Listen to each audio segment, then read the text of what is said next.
আসসালামু আলাইকুম, welcome back to my channel. তো আশা করছি সবাই ভালো আছেন। আলহামদুলিল্লাহ আমি খুবই ভালো আছি। তো আবারও হাজির হয়ে গেলাম আপনাদের মাঝে নতুন একটি ভিডিও নিয়ে।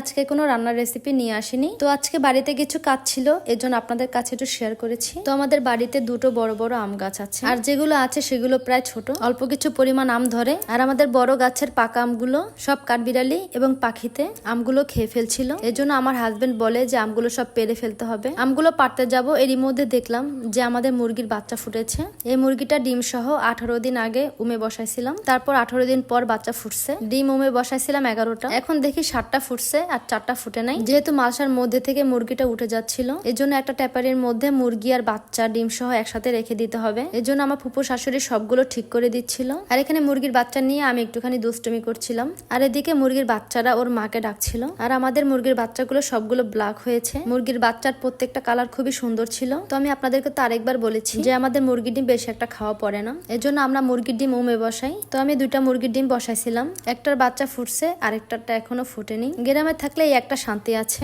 দেশি মুরগি বা দেশি মুরগির ডিম এবং হাঁস সবকিছু তাজা আমরা খেতে পারি। আর এদিকে মুরগির ডিম খাঁচায় বসানো হয়ে গেছে। আর এই যে আপনারা যে দেখতে পাচ্ছেন এই মুরগির ডিমগুলো, এখন এগুলো ফোটেনি, প্রায় 10-15 দিন লাগবে ফুটতে। আমার মুরগি পালতে খুবই ভালো লাগে, মুরগি পালতে কোনো ঝামেলাই লাগে না। এই যে মোরগ আর মুরগিগুলো যে দেখতে পাচ্ছেন, এগুলো সব মুরগির বাচ্চা আমি ছোট থেকে বড় করেছি। তো আমি এদিকে মুরগির পাশে থাকতে থাকতে ছোট একটা ভাগনাকে দিয়ে আমগুলো পাড়ছে। যেহেতু আম পাড়ার সময় অনেক ময়লা পড়ছে, এজন্য আমার ফুপু শাশুড়ি উঠানটা ভালো করে ঝাড়ু দিয়ে নিচ্ছিল।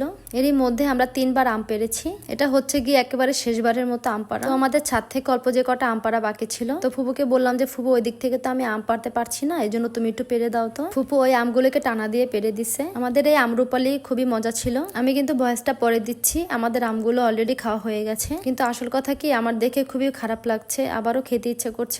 আমগুলো এতটা মজা যে মধুর মতো মিষ্টি হয়। তোমার ফুপু শাশুড়ির যে আমগুলো দেখতে পাচ্ছিল সব আমগুলোই পেরে দিচ্ছিল। যেহেতু আমগুলো একটা লগা দিয়ে পারছিল, সে আমগুলোকে আবার ব্যাগের মধ্যে রাখছিল। এখন সেগুলোকে নিয়ে সবগুলো আম ঘরের মধ্যে ঢেলে দিলাম। এর আগের বার যে 2বারই আম পারছিল, প্রত্যেকটা আমই ফেটে যাচ্ছিল। তো আমার ভাগনা লগা দিয়ে আমগুলো পেরে এই ব্যাগের মধ্যে নিচ্ছিল। ও পারছিল আর আমি শুধু নিচ থেকে দেখছিলাম ওকে। আম পাড়া সম্পূর্ণভাবে কমপ্লিট হয়ে গেছে। আর গাছ থেকে যে ময়লাগুলো পড়ছিল, এরই মধ্যে আমাদের উঠান বাড়ি সব ঝাড়ু দেওয়া হয়ে গেছে। আর ওর আম পাড়া অলরেডি শেষ হয়ে গেছে, এখন ও গাছ থেকে নেমে যাবে। আর যে পাকা আমগুলো ফেটে গেছিল, সে আমগুলোকে আমি আমশর্তা বানিয়ে ফেলবো। সেই পাকা আমগুলোকে এখন আমি কেটে নিয়েছি। এই পাকা আমগুলো খুবই মিষ্টি ছিল, তারপরে একটুখানি চিনি মিশিয়ে আমশর্তা বানিয়ে ফেলবো। আমাদের এই গাছের আমরুপালি আমগুলো এতটা মজা। এই আমগুলো কিন্তু এখনো পাকেনি, তারপরও খুবই মিষ্টি। আর এদিকে দুপুরে রান্না তো করতেই হবে। দুপুরে যে কি রান্না করব সেগুলোকে আমি সব গুছিয়ে নিয়েছি।